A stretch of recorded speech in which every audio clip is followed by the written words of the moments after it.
Hello, हाय, नमस्ते, love and fine eight channel में आप सभी का हार्दिक स्वागत है। आशा करती हूँ कि आप सभी बहुत अच्छे खुश मिजाज होंगे।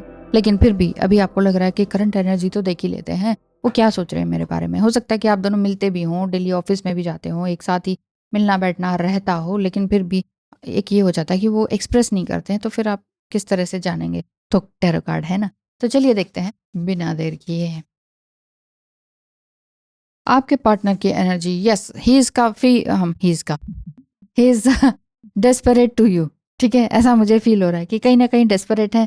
और इस एनर्जी को, इस कनेक्शन को देखने समझने में थोड़ी सी उनकी अनभिज्ञता दिखाई दे रही है कि नहीं समझ पा रहे हैं कि ये जर्नी क्या है, ये रिलेशनशिप क्या है। वो आपको रियली वैसे इस टाइम पीरियड में बहुत मिस कर रहे हैं।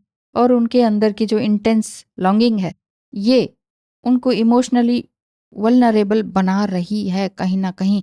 कभी ना कभी उन्होंने कुछ अपनी बातों को कहा होगा, किसी माध्यम से कहने का ही दिख रहा है, यानी कि किसी के थ्रू बोला होगा, किसी शायरी के थ्रू बोला होगा, कोई कविता या कोई पोस्ट पोस्ट करने के हिसाब से भी आपको कुछ मैसेज उनका मिला होगा कि हाँ, वो आपको रियली मिस कर रहे हैं। कहीं ना कहीं अपनी बात को रखने का, लेकिन इनडायरेक्ट वे में दिखाई देता है कि वो आपको मिस कर रहे हैं। अभी वो एक्सप्रेस करने से थोड़ा डर रहे हैं, क्योंकि उनका जो थोड़ा बहुत ईगो है और फियर है, वो आप तक पहुंचने नहीं दे रहा है, डायरेक्टली आपसे बात नहीं करने दे रहा है। अदरवाइज इनडायरेक्ट वे में उन्होंने बहुत कुछ बता रखा है। रीज़न क्या है फियर के? फियर का रीज़न यही है, द मून कार्ड भी आ रहा है, कि उन्होंने पास्ट में जो गलतियां की हैं, उनका गिल्ट भी उन्हें है, उनके मन में चल रहा है। वो सोच रहे हैं कि आप उन्हें माफ़ करेंगे कि नहीं, है ना? माफ़ करेंगे या नहीं? रिजेक्शन का भी तो डर है, उनको रिजेक्शन का भी डर है कि उनके मन में ये बैठा हुआ है कि अगर उन्होंने अपने इमोशंस को शेयर कर दिया, तो कहीं आप उनसे दूर ना चले जाएँ, कुछ इस तरह का उनको लग रहा है। वो इमोशनली इमैच्योर फ़ील कर रहे हैं, और कहीं न कहीं एक डेथ लाइक सिचुएशन नहीं होती, जैसे आपकी भी रही होगी, तो उस तरह की बात दिख रही है। रिजेक्शन का डर है कि आप मना ना कर दो। अब आप कहोगे नहीं, मैं तो रेडी हूँ। अब वही तो बात है, आप रेडी हैं, आपने कहा तो नहीं है ना। ऐसे ही उन्होंने भी कहा नहीं है, एक्सप्रेस नहीं किया है, तो एक्सप्रेस करने से एक डर है। इमोशनल इमोशनली शेयर करने की सोच रहे हैं, ईश्वर से या अल्लाह से दुआ मांग रहे हैं कि हाँ, ये हम दोनों एक हो जाएं, कुछ इस तरह की बात है। तो कहीं ना कहीं आप उनसे जुड़े रहें। ओह! उनको ये लग रहा है कि कहीं हमारे बीच में कोई और ना आ जाए, किसी और को ना पता चल जाए, कोई हम दूर ना हो जाएँ, बस इस तरह का गम है, एक डर है। ये वाली बात इनकी दिखाई दे रही है। इमोशनल इमैच्योरिटी थोड़ा-सा फ़ील कर रहे हैं, और अपनी वल्नरेबिलिटी को किसी के सामने रखने में थोड़ा-सा हेजिटेशन फ़ील कर रहे हैं, इसलिए अपने आप को वर्कहॉलिक बनाए हुए हैं। ऐसा मुझे लग रहा है। वर्कहॉलिक बनाए हुए हैं, लेकिन चाह रहे हैं कि आपके साथ देर, चाहे दो देर से ही सही, लेकिन उड़ के आपके पास ज़रूर आ ही जाएँगे। उड़ के, चल के, कोई सफ़र करके, ट्रैवल करके, क्योंकि कुछ थोड़ा-सा लॉन्ग डिस्टेंस भी है आप दोनों के बीच में, ऐसा दिखाई दे रहा है। अच्छी पोस्ट पर वो हैं, लेकिन आप भी कम नहीं हो। आप भी अपना फाइनेंशियली भी अच्छा दिखाई दे रहे हो मुझे। बट उनको अभी कहीं न कहीं डर है। इस चीज़ का डर है कि हमारा कोई रिश्ता जो है गड़बड़ ना हो जाए, गलत दिशा में ना चला जाए, या लोग इसे गलत ना समझने लग जाएँ, इस तरह की बात। रिजेक्शन जैसा डर है, और रिजेक्शन क्यों होता है ये पता ही है, ये तो आपको मालूम ही है। रिजेक्शन क्यों रहता है? वाओ! मुझे ऐसा लग रहा है कि ओह! इतने सारे! कि बहुत सारा कुछ लिखना चाह रहे हैं, और लिख भी लिया है शायद उन्होंने। कुछ इस तरह से अपनी बातों को किसी लेटर में लिख दिया है, कोई कमिटमेंट देने की भी बात दिख रही है।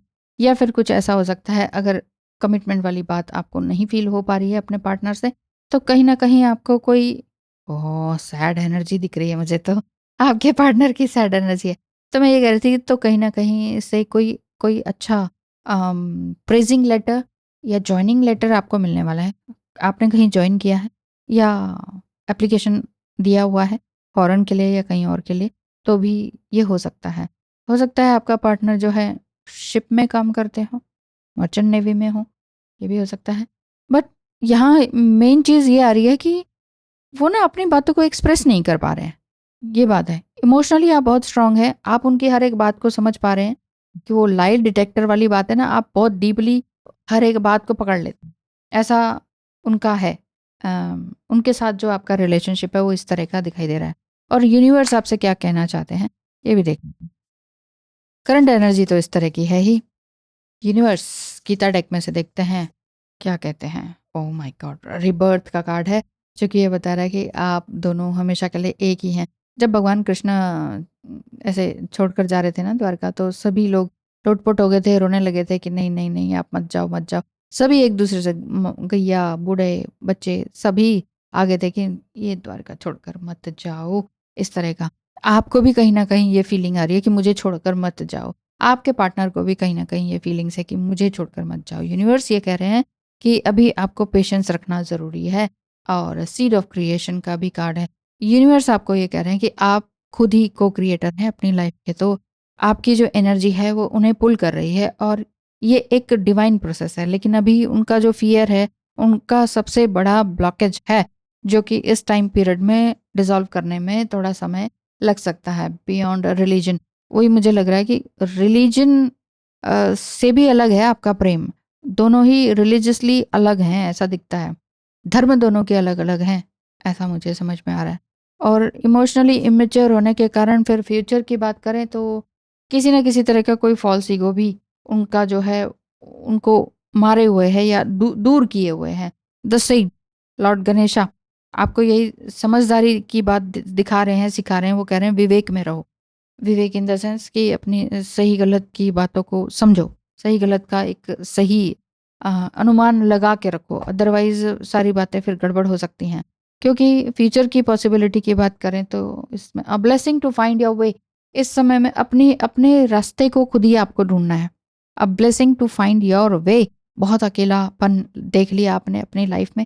आपको ये लग रहा है कि एक यही तो व्यक्ति है जो मुझे समझता था या है, लेकिन यही मुझसे दूर चला गया है। लेकिन आप चिंता मत कीजिए, अगले 1-2 महीने में वो आपके पास इनडायरेक्टली आने का दिखाई देता है। कृष्णाणु डुअलिटी है, अग्नि है, डिवाइन मस्कुलाइन की एनर्जी दिखाई देती है।